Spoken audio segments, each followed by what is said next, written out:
This is Eric Simmons at Furniture Depot in Guin with furniture from Ashley, Serenity Sleep, $1 Million Rustic. We have stores in Guin and Fayette. Tom Bigby Electric Cooperative was formed for the need for electricity to the local citizens that were living in the rural areas of Marion, Lamar, and portions of Fayette counties. This line consisted of 12 miles and 22 consumers on the road from Guin to Sulligent. Between then and now, there has been a lot of hard work and dedication from a great number of people to make this cooperative what it is today. Tom Bigby Electric Corporation would like to thank each member. You can contact us today at 205-921-6712. Hey guys, this is Nick Jackson at New Heights Church in Hamilton, Alabama. I just wanted to extend to you an invitation to come check out one of our services. We start at 11 a.m. on Sunday mornings and 7 p.m. on Wednesday night. We're all about abiding, arming, and awakening. Also, we have a nursery ministry and a children's ministry as well as functional on those Sundays. Our youth gather together on Wednesdays. Come on out and see what it's all about. We'd love to have you. Hamilton Metal Roofing, located at 291 County Highway 25 in Hamilton. We sell 29 and 26 gauge roof metal. We have all types of trim and screws for you to complete your projects. Call us with any questions. Open Monday through Friday, 7 a.m. to 4 p.m. Call us at 205-921-7100. Your story starts at Bevel State Community College. Whether you are just starting out or starting over, Bevel State has an opportunity that is right for you. With 5 locations serving 7 counties. You don't have to go far to start your own success story. Plus, with tuition lower than 4-year colleges, you won't need to spend more for a great education. Visit us online at bscc.edu to learn about your options for seamless academic transfer and high-demand career tech and health science offerings. Let us help you tell your story. This is Joe Cotton and Andrew Bynum, GMC in Fayette. As Marion County's certified GMC dealer, we would like to welcome you to come check out our latest inventory of brand new GMC trucks and SUVs. Not in the market for a brand new one? Well, let us help you find whatever make and model that you're interested in. Give us a call at 205-932-5958 or check us out online at andrewbynumgmc.com. Andrew Bynum GMC, celebrating 51 years in business.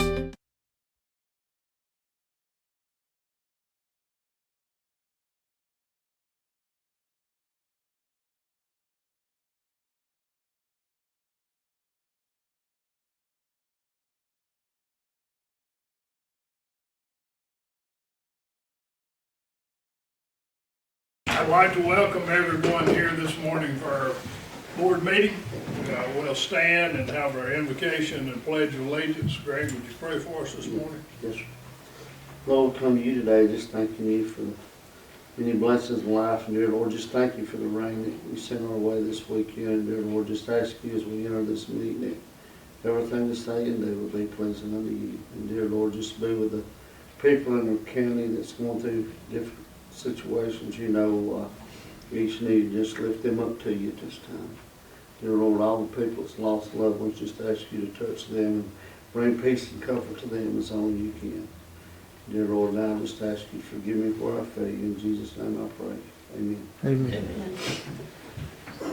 I pledge allegiance to the flag of the United States of America and to the republic for which it stands, one nation, under God, indivisible, with liberty and justice for all.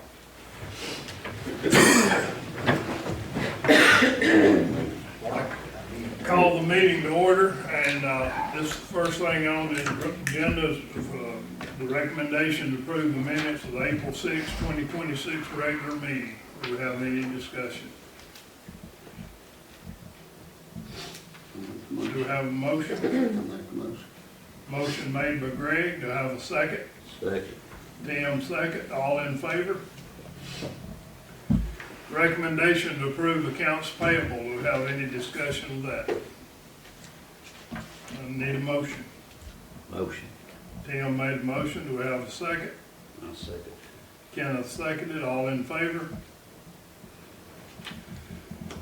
a quarterly update from our department heads. I've received notice that Judge Vick is sick this morning and she won't be here. So Barbara, if you'd like to update us on your department. Well, we're just still collecting property tax and selling car tax. We have our tax lien sale set for May 18th for delinquent properties. We're still like well over 500 that's not paid, accounts that are not paid, and hopefully we'll get those collected and won't have to do any sales, and that's about it. Thank you. Yes, sir. Sheriff? Well, I got a long list to go over here. Bear with me. Fiscal year 25-26 so far, you know, in our sheriff's office, we do a lot of different things, but civil process is a big, huge part of what we do. We serve all kinds of civil documents and civil papers. Break it down, October, we break it down, I&O reports, incident offense reports. We did 35 in October, November 25, December 22, January 36, and February 27. Well, arrest-wise, we have 14 in October, 15 November, 9 December, 6 January 27, in February. Warrants, we served 34 warrants, 27 November, December 25, 9 January, 19 February. Calls, we do a lot of calls. People call us just about from non-emergency to emergency calls, but we had 261 calls in October, 222 calls in November, 231 calls December, January is 253, February 306 calls. I'm not going to go on all of these things, but we also do trips. We average quite a bit of trips, 17 in October, 30 in November, 7 in December, 11 January, and 12 in February. Any questions? Those trips are transfers. Sure. What? Those trips are transfers, correct? Most of them are transfers. It's either going to prison or going to prison, back forth prison, or mental hospital. Yeah. That's what we do.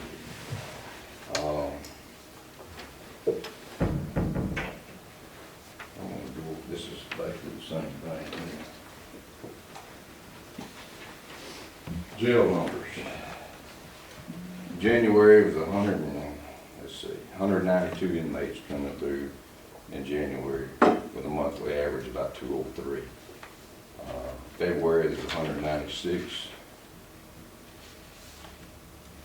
Total inmates was 196. Total inmates 221 in March. Yearly total inmates so far is 609 coming through the county jail. Got a breakdown. County is 609. Bear Creek uses jail 14. Britt had 4. Ewing had 14. Hackleburg 5. Halo 6. Hamilton 68. Winfield 38. And the state. State would be state troopers, game and fish, whichever, was 45. Jail numbers, we average about 132 a day. You know, our new current jails house will build 200, I'll hold 220.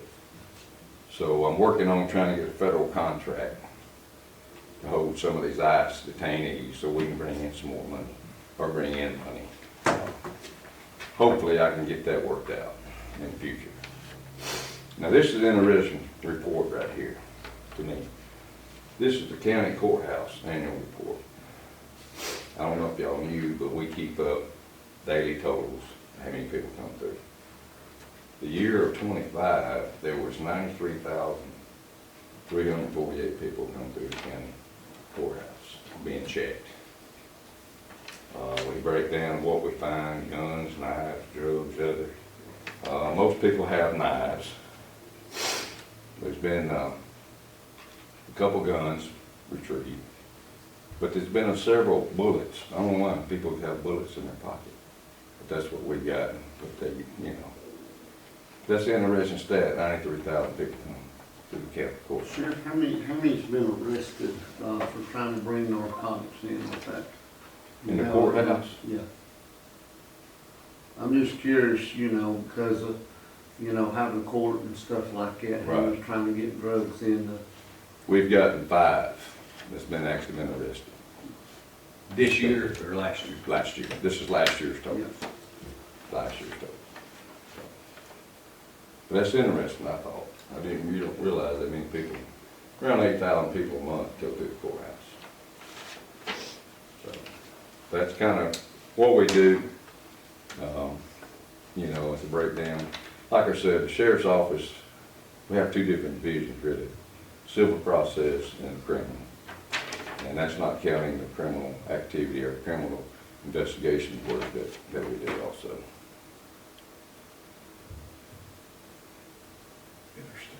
And as far as correctional officers, we hired 2 last 2 weeks ago.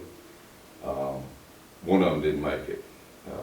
She called and said she just couldn't do the job, so I'm interviewing some more people to take the place because I'm still shorthanded on correctional officer.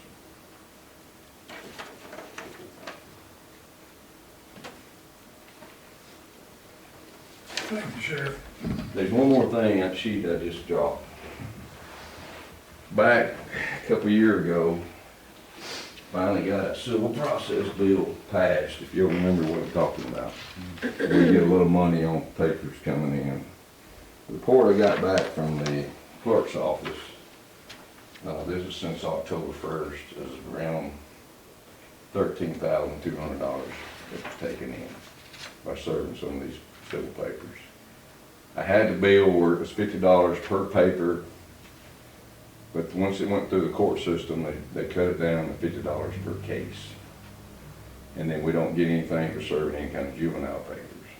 So the numbers is not as high as what I projected it to be, but that's still $13,200 coming into the county general fund.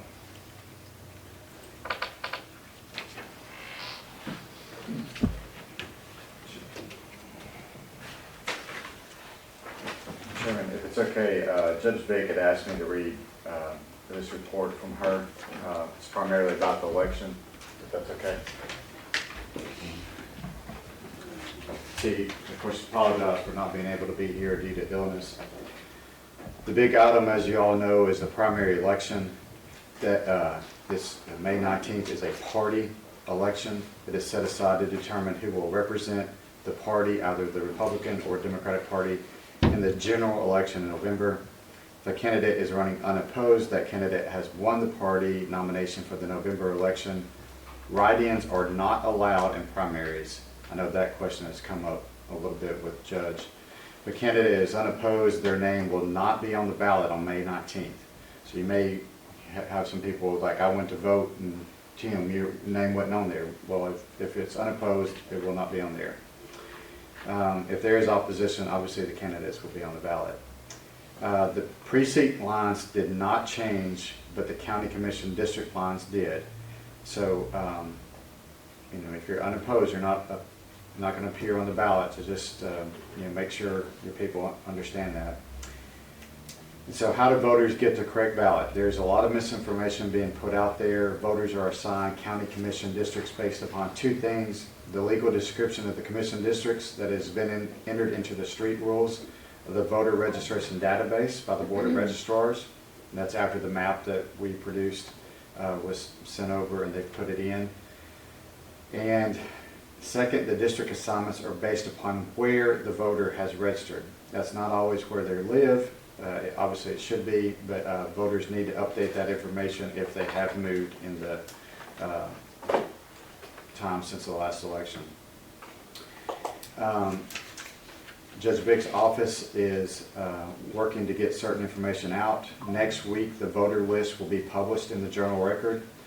She will have the information in there a little differently from times past. Voters will be listed in alphabetical order based upon last name, organized by the precinct they vote in. This time, beside their name will be an indication of county commission districts formatted like D1, D2, D3, D4, and D5. That's a little different from normal, but with the confusion that some people have had, she felt it was best to do it that way. And she's also going to be getting a Google document that is searchable on social media. For example, she says her information will be Vick, Page Nichols D2. that is all the information that will be published about the voter, and she thinks that's the best way to get it out there. And we have a copy of sample ballots here, and I know they have them at the courthouse. If anyone's got any question, they can go get a copy of that sample ballot and see where they might be. Thank you.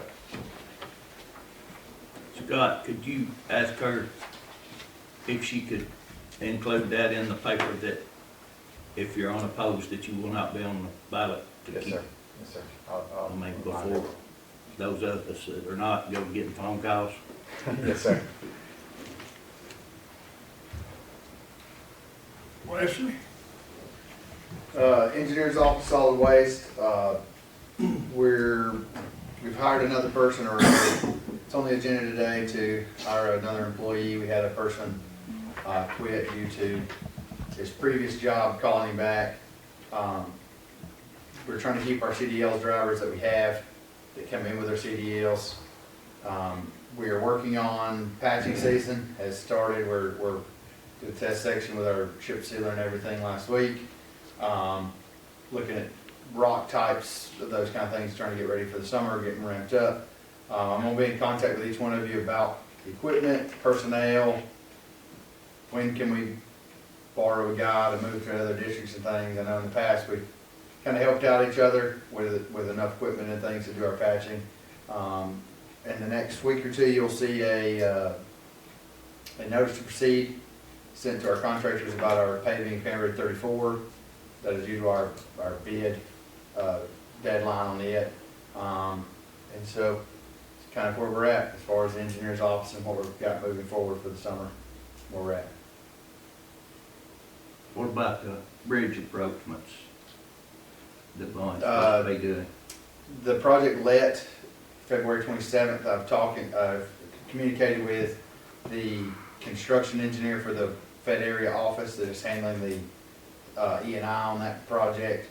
The pre-construction meeting has not been set currently. They're waiting on all their final documentation, so then should be first week or two of May that they will actually have that pre-construction meeting, and it will be, that project was awarded to ST Bond to be the contractor, and so we'll be kind of on their schedule. I know they had, I think there are 3 paving projects behind right now for AlDOT, so they've got 4 on the books right now, so it may be a few months before they get to this, or they may, if they're here before they move out of Marion County to go to Fayette to start a project, they may try to get it in between time. So as soon as I hear when that pre-construction date is, I'll be in contact with you to, if you'd like to attend. But then we also have all of our detour signs and things ready to install as soon as they let us know which section they're going to start on. You know if 55 is going to be the first one? When I talked to Dennis last, he said more than likely that would be the first one due to it being closed currently, trying to get it back open to traffic, but that would be their kind of their first priority. But I don't know how they're going to handle each road section has kind of different variables of how long they think it's going to take each one. So they may want to do all of them that have deeper milling first and get that piece of equipment out of here, because they are going to have to mobilize quite a bit on this job. So they may try to get portions of each one done and then come back and do all the paving at one time. So that first thing would kind of determine their order of operations on that. And one more thing, the tar issue. We've, well, the roads I've done last year, they're come up. I mean, every bit of it. 107, and I cannot think of the other one, now 97, but. Yes. And I've talked to Scott about this, and the contract's been brung up. I'm not happy with that tar company. I think we don't need to use them. Okay. That's 2 or 3 years in a row this has happened. Every road I've done, every bit of it's come up. So, I mean, there's no sense in putting tar down if the rock's not going to stick to it. Yes. So, Scott, I know we got a contract left on the tar company, but if we're not pleased with it, we can get out of it, right? There are outs in the contract. Do what? There are outs in the contract. Okay.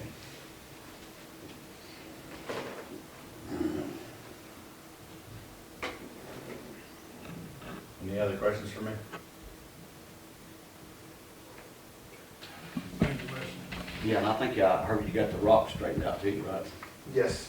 I'll get with you after this. I want everybody to go look at that section first before we change, but Russell should be, they ran a test batch for me Thursday. We went and got a load of it Friday and used it to finish out. So there's a section up there marked, Russell rock versus the Cherokee rock. So we go up there and look at it, and you can see how it compares to that cleaner rock that we got. And then Friday, the load we got was, they backed up onto the conveyor belt and got it right out of the washer. So it was as clean as it could be, and it looks very comparable to what Cherokee had, so then we can actually just haul it from Ruston. Well, a lot of it too, I hauled 90% of mine myself last year. Me and my driver hauled it off. I always load out my belt line. I mean, you know the wet rock's gonna be cleaner than that that's been piled up over there collecting dust. Yes.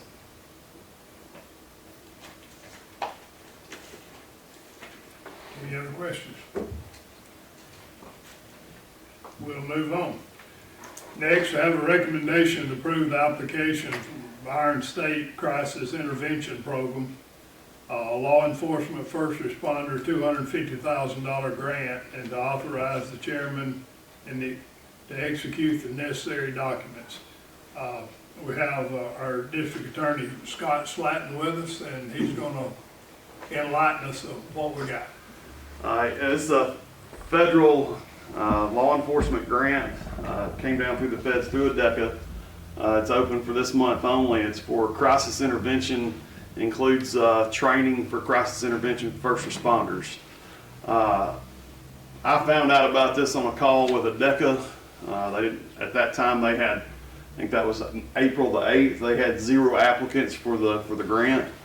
It's $250,000 for each unit of local government. But we started looking at it, or I started looking at it, and there's a virtual reality training set. It comes with 5 screens. It's totally immersive. Trainees walk in and they're in a 3-dimensional setup, 300-degree theater system that they go through with multi-branching scenarios that they have to go through in order to complete the training process. This software program comes with over 800 of those training items, 80 of which are specifically for de-escalation and gun violence situations for first responders. Talked about this with the sheriff, talked to each of the chiefs here in the county. All law enforcement's on board with us applying for this grant. We've got Winfield has offered a place to house it for us. It does require a 30 by 30 room with a 9-foot ceiling in order to put this system in, and it needs to be a permanent place.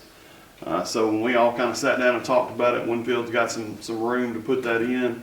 We're going to go through and finish out a room and probably put a mini split HVAC system in over there in the place where we're going to do it, but it'll be a dedicated training place for all law enforcement, fire departments, first responders, anybody that's going to show up on the scene first that have to start handling this kind of stuff. But like I said, it's the full suite of program. It's decked out. We've been on the phone with the sales rep, and we'll spend every bit of that $250,000, and it's a top of the line training program. 100% grant? 100% grant, no match from the county. This is, for law enforcement purposes, this is a live training simulation, but try to picture in your mind. Now, Scott, correct me if I'm wrong, we talked about different scenarios you can put together with the things that he's put in the package. We can go to each school possibly and download that and take images. And yeah, so part of this program, they'll send us, the package includes a camera and the software system to make your own scenarios. We're going to have to find somebody young and into movie making that wants to learn how to do it.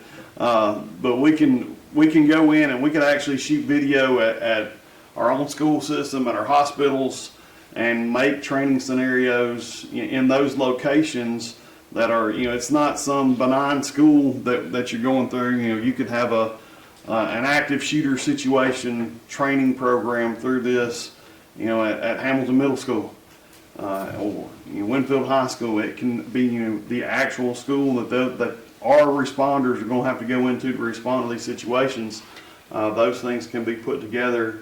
Once we get the system, kind of figure out how it works and how to shoot it and how to do those things. The program if we buy the system, it comes with 3 days of live training from the company. So they'll send somebody down here for 3 days to train the trainers, and then the trainers will end up training the first responders and those that are going through it. So I've got a video on my phone. If you wanted to see what the thing looked like, I can hang out. I can show it to you now, or we can hang out later if you want to see it or whatever.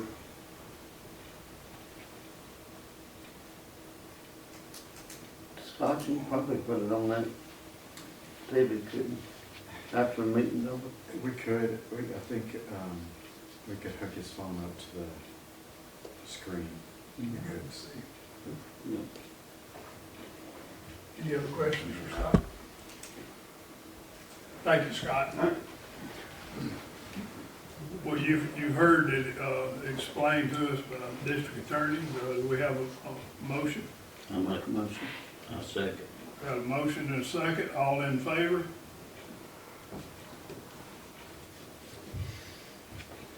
Next on the agenda is to approve the opioid settlement with remaining 6 defendants and to authorize the chairman and or executor to execute the necessary documents. Scott, you can elaborate on this a little, but I think the settlement's come down to like 0.3%. So it's, as you said, it's basically free money. So Yeah, yes, sir. It's free money, and this should be the last of the opioid litigation. All the major pharmaceutical companies have already resolved their cases, and this was just the 6 little guys. And so hopefully this is the end of it, and we should be getting some monies in the next month or so on it. But we don't know the full amount yet of what we get after all the fees are. But it'll be a little bit, and like you said, free money. So. thank you, Scott. Do I have a motion? I'll make a motion. Tim made a motion. Do I have a second? Second. Kenneth seconded. All in favor? Recommendation to approve the VAWA grant award and to authorize the chairman and or the executive administrator to execute the necessary documents.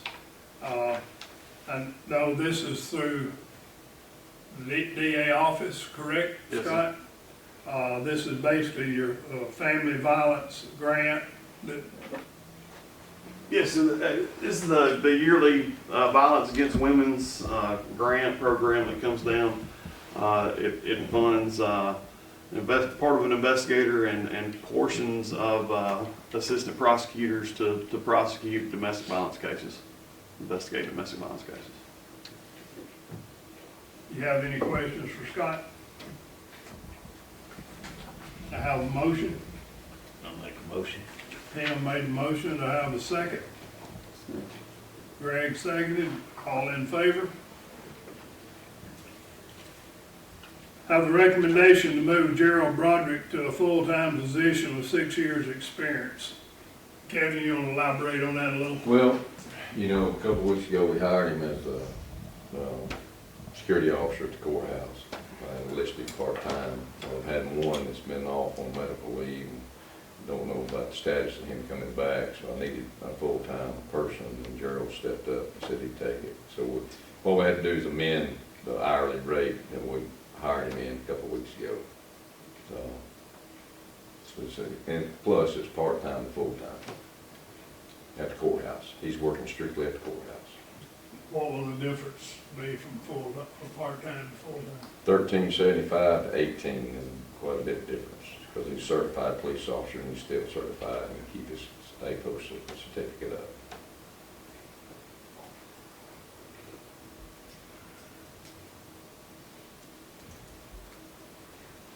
Sheriff, how many full-time have we got over at the courthouse?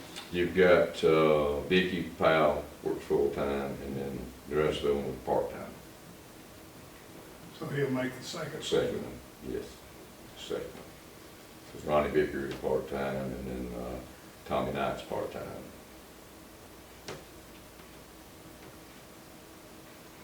And I say part-time, they're not working 5 days a week. You know, they work 2 days or 3 days, and they rotate the schedule. But Days we have- Vicky works 5 days a week, She right? works 5 days, yes. Bobby Blaylock was in charge of it, you know, for Yeah. a couple of years. He worked 5 days. Jeremy Booth took his place, he worked 5 days, and he's left. You know, he left sometime back. So Vicky stepped up and working 5 days, but she's non-certified police officer. So luckily we have Tommy, who's part-time, he's a certified police officer. Ronnie's retired, just like Tommy, still a police officer. Don't know the status of Ronnie. I think he'll be back, but I'm not sure.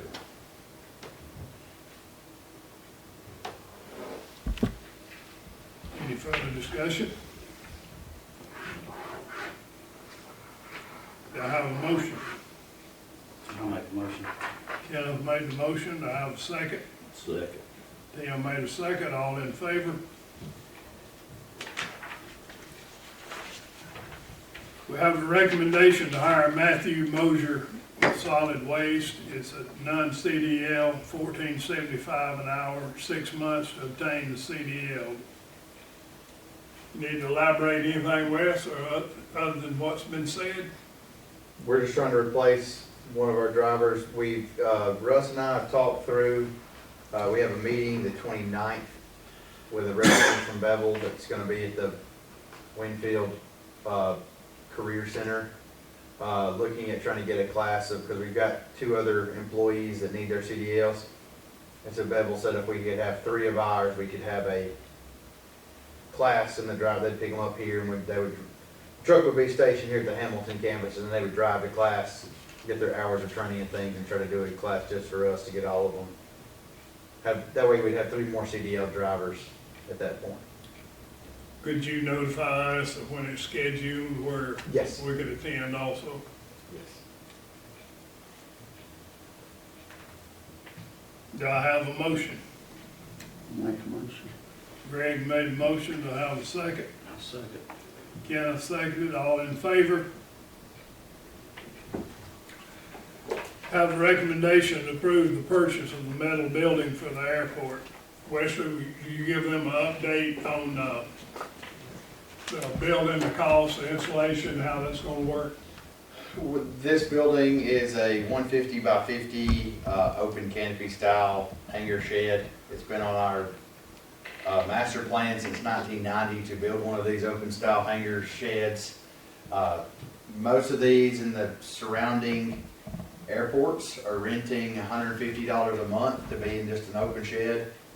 Our T hangars are currently renting at $120 a month. So we're looking at this would be a long-term investment, but for the summer it would be used to house planes for the Sanders Aviation that is coming.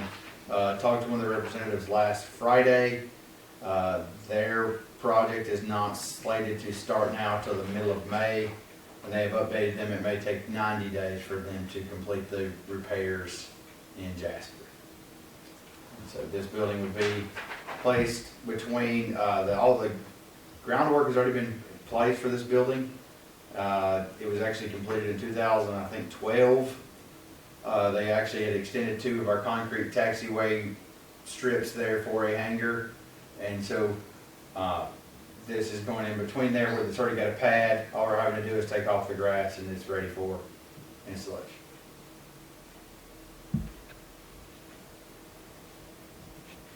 This program is also going to be featured, or this building is going to be featured on this particular company's website as if you go to their website and you search airplane hangars, this is going to be in their display program, so they're going to come and take some photos and some drone shots being put up.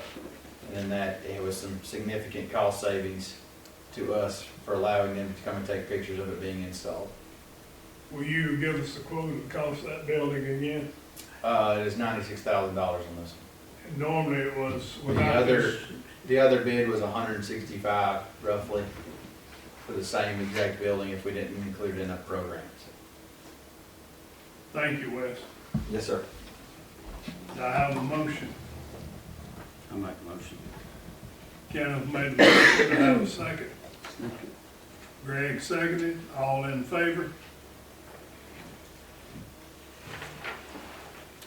We have a recommendation to have the accounts payable that are due at the end of the month set for approval at the second regular meeting, and the accounts payable due at the middle of the month will be set for approval at the first of the month.